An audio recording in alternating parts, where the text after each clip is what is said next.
Do you often find yourself in a different job, in a different situation, but you keep repeating a pattern of behavior and you keep wondering why things aren't going the way that you want them to go?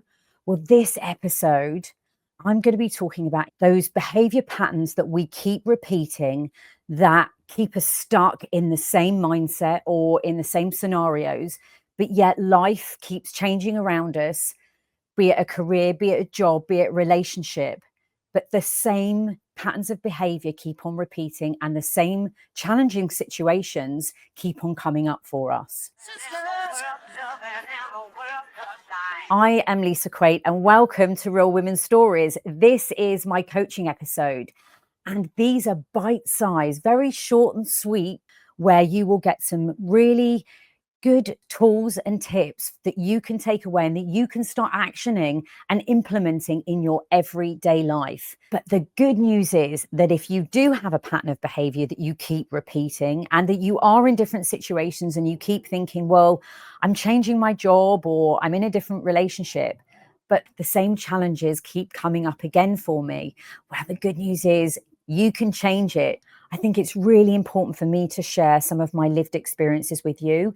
Now, this is not about me, this is about you. So when I do talk about some of my experiences, listen for you. Think about, has there been a situation similar to the ones that Lisa's describing that I've been through? So I'm going to take you back in time. It's a time where I used to spend with my grandma, and I speak about my grandma quite a lot on this podcast because she is one inspirational woman who's not here with me anymore, but who has had a huge impact on my life. And without me even realizing it, I was using these coaching tools and practices way back when, and she was my coach. She was my life coach. I used to pop into my grandma for a cup of tea after school, and we'd often sit and chat about things that were happening in my life. And I tended to talk to her about all the negative stuff that was going on, the fights and arguments I was having at school, or the things that were upsetting me at home because my parents were divorced. And she said something to me, which has only recently dawned on me that I've been using throughout my life as I grew up. She said to me, Lisa, why do you always focus on the negative things that happen in your life? Why don't you talk to me about the positive stuff? I mean, isn't that really powerful? That's what my grandma was saying to me when I was just a teenager. But that stuck with me. And I began to implement that into my life because I suddenly thought, you know what, you're right. If somebody was having a conversation with me and having a catch up with me, and they were constantly focusing on the negative stuff and not the positive stuff, not only did they appear to me as quite a negative drain on my energy, but also what a negative drain they are on themselves. So I started to implement this from my grandma, and I started to go around there and having cups of teas with her. And as I grew up, I remember noticing myself. I would start talking about my wins. I would start talking about the good things that were happening to me. So I started to reframe my mind from a very, very young age. And I'd like you to think, did you do the same? Were there conversations that you potentially had with a friend, even in your teenage years or even now, that you keep on bringing up all the negative stuff without focusing on the positive stuff? And I've always reflected on those conversations with my grandma. And I've used those reflections as I've moved forward in my life, because I think it's important that we stop. We just have to take our time over things and, not beat ourselves up, but think, what is it that has gone well for me? And potentially, if there's a challenging situation that I'm faced with, what is it that I can bring into that situation now that has worked in a previous situation? So I started to reframe my mind and I started to use that in my everyday life. But reflection was one of the most important things for me to do during that whole process. So I began to use this behavior change and pattern in my everyday life. I started to reflect on challenges that I have had previously when I was younger and think about what I had done to push through those challenges, to find solutions to the issues that I was going through, which meant that I could reflect back on the good stuff that was happening. I could reflect back on all the challenging situations that I had been through, but that I had also worked through. And I began to push them forward in my life. And when I look back through the decades of my life, that's pretty much how I started to build resilience and use that focus of, what did I do right? What went well in that situation? If the situation was challenging and it was quite tough. So reflection became a huge part of me working through my challenges and my situations and understanding my own behaviors. Was it me that was creating those situations, or was it something else that was out of my control? So if it was me, how could I approach that situation so that I could feel more positive and I could feel stronger and work through those challenges? When I was younger, I had a lot of stuff thrown at me, and I've just realized how resilient I am, probably from doing this podcast and these coaching episodes. And this episode is about changing our behavior patterns. And so I really had to dig deep and think about my behavior because, maybe I wasn't creating the situations, but what could I do to set my boundaries? What can I do to stop that behavior pattern being recreated?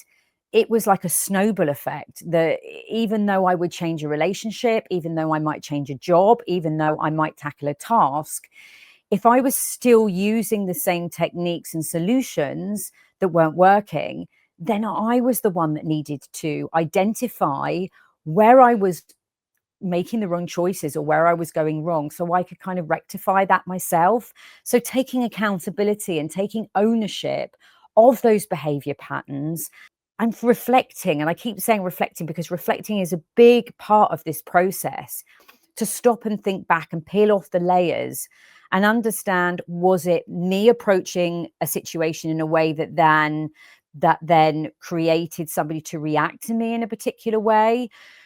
As I said, maybe I wasn't creating the situations that were quite toxic, but the way I was behaving in them wasn't helping me or helping the situation. When I began to get awareness and started reflecting, I started asking myself, how do I want this situation to pan out? What is the end result? How can I change that situation? So then instead of it kind of encompassing me and stressing me out and feeling that anxiety, I suddenly started sleeping better. I suddenly started feeling less stressed out and less anxious. And the overthinking seemed to really calm down. And I think that's one thing that we often do quite a lot. We start mulling over and overthinking. So when we reflect, we pause and we take a step back and we look at the situation for what it is, not for what we think it is, but exactly what it is. And then what changes can I make in order to get the end result that I want? So it was about me taking accountability and then behaving in a way that would get the right reactions or the right result in the situation that would create a much better existence for myself. And I talk about this because we can look at it in a family situation, in a relationship, at work. Is there a situation at work that you're going through that you think continually happens again? It's like that snowball effect. And what if you really sat back and reflected on it? What if you tried to take control of yourself, of your behavior, and know that you are taking the right steps forward to get the best result that you want out of that situation? Because you'll suddenly see and feel your emotions changing. So take time also, not only to reflect on the situation, but to reflect on your emotions and your feelings, because then you'll know that whatever you're doing is right. You'll be trusting your intuition. You'll be sensing, you'll be sleeping better. You'll feel calmer. You won't feel as stressed out. It's like when you start to take the air out of the balloon slowly, you just suddenly feel that release of pressure and you feel the changes happening with your emotions, with your feelings, and with the situation and the other person. One thing that we tend to do is sit back and we don't actually make any changes and we don't speak up. And I just want to say one thing that's really important. If you do speak up, that doesn't mean that you should attack or conflict with somebody else.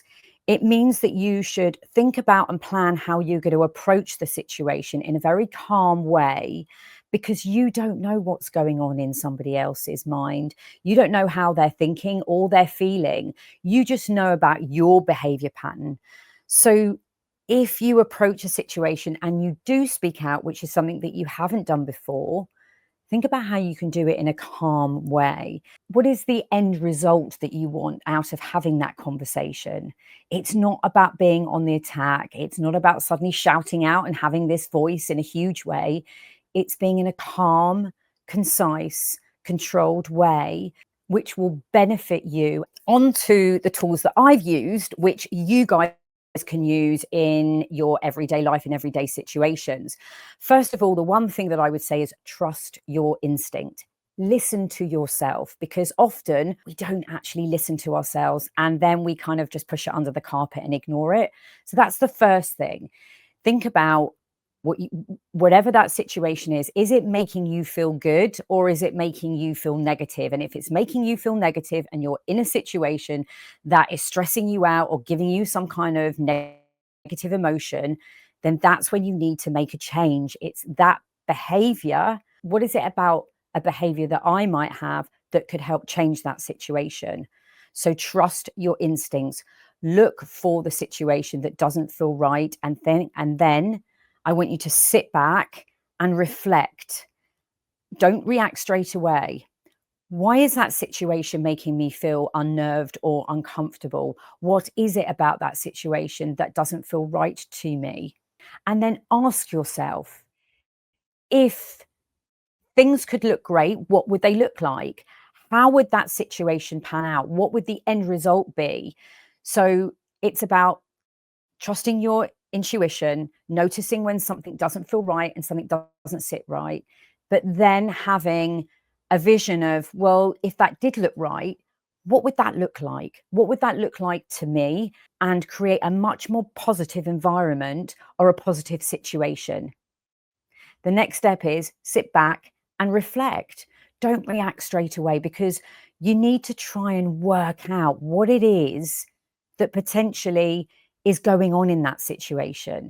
And remember, it's not overthinking something, it's looking at the situation for what it is in its real terms. Is that person behaving a way in which it's upsetting me? And do I need to speak to that person? Is that person's behavior because of the way that I've approached a situation? And do I need to change the way that I'm approaching them? Is there a situation that I'm in that I'm not really happy in and maybe I need to make a change or I need to move? If you find it hard to sit back and reflect on your own, then why not talk it out with somebody that you trust, someone that you know is going to be a non-judgmental person in the situation. Talk it out with them, because often we can start creating these stories in our head that don't exist. And often when we speak to somebody who's not even in our inner circle, somebody completely outside who is going to be non-judgmental, they might be able to ask you some questions so you can sit and actually reflect in a way that is real to you and to what's going on in the here and now. And then finally, to trust your instincts and to take action early. Because if you have a behavior pattern that you keep repeating and you have reflected on it, you've identified it, you've called it out, and you know that you need to take action in order for that behavior pattern to change so that you get the desired outcome, whatever that is, then you need to start to take the necessary steps in order to start creating that desired outcome. So it's not about sitting back, it's about taking action. And in coaching, we do talk a lot about taking action, because there's no point in listening to a coach or going through a coaching program or even listening to this podcast and then thinking, that's me. I can see that that's me. I know I've got this behavior pattern that I keep repeating, and there's a relationship that I'm in and it keeps the same thing keeps happening. Why is that happening? Is it because I'm showing up in a negative way?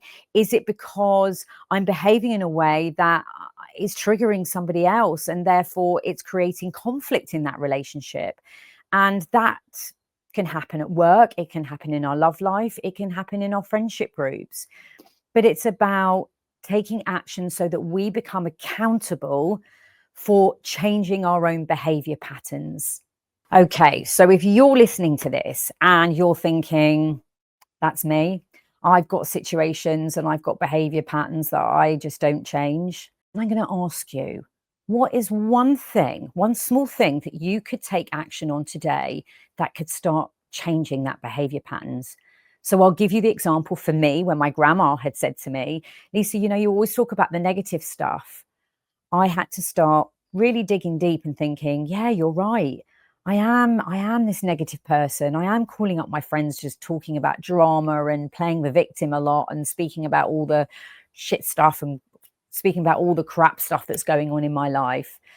So I then had to catch myself. And every day when I was having a conversation with someone, so think about, what's something that you've done well this week? What's something that you could share with somebody? So rather than sharing the rubbish stuff that's happened, think about a situation that has really gone well for you, but make it your intention that when you have a conversation with somebody, and it doesn't matter if it's that same thing that you repeat to 5 people, but just say it, because that's one small change that you can make. And I'd like you to notice the shifts in how you feel when you start speaking in more of a positive way, and notice how the other person reacts towards you, because that's just one small behavior pattern that will prove to you that by changing something very, very small, it can have a huge effect on not only you feeling much more positive and happy within yourself, but also how other people react towards you.